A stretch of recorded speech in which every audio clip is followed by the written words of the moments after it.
Marami ang nalungkot nang hindi nila napanood si Alexa Ilacad sa online show nito na Pinoy Big Brother Gen 11 up nitong Sabado. Ang isa sa mga host ng Pinoy Big Brother Gen 11 na si Inchong D ang pansamantalang pumalit sa collab team ni KD Estrada. Ayon sa source ng Abante ay nagsimula na kasi ang lock-in shooting ng latest movie project na Alexa na Mujikay.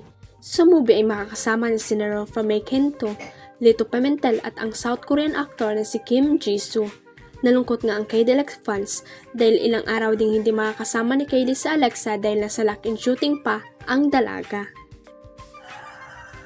Pero kahit malungkot ay happy naman sila sa viral video ng dalawa kung saan spotted na magka-holding hands while walking sila habang tumatawid sa kalye ng VGC.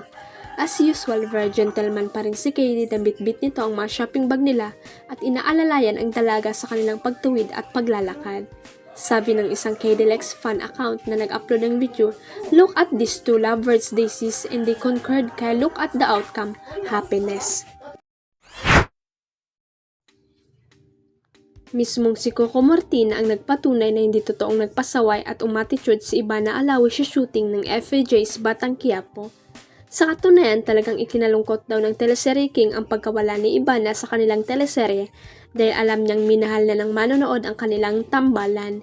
In fairness, nang wasak ng record ang episode ng serye kung saan pinatay ng karakter ni McCoy De Leon si Ivana.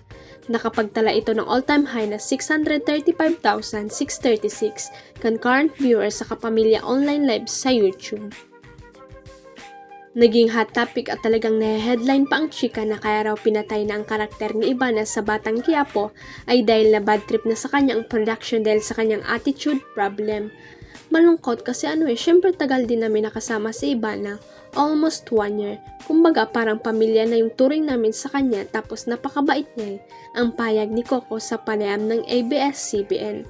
Hindi naman namin akalain na gaganda ng gaganda yung role at yung kwento namin, humaba na ng humaba. Syempre nakakalimutan namin si Ibana marami siyang mga commitments.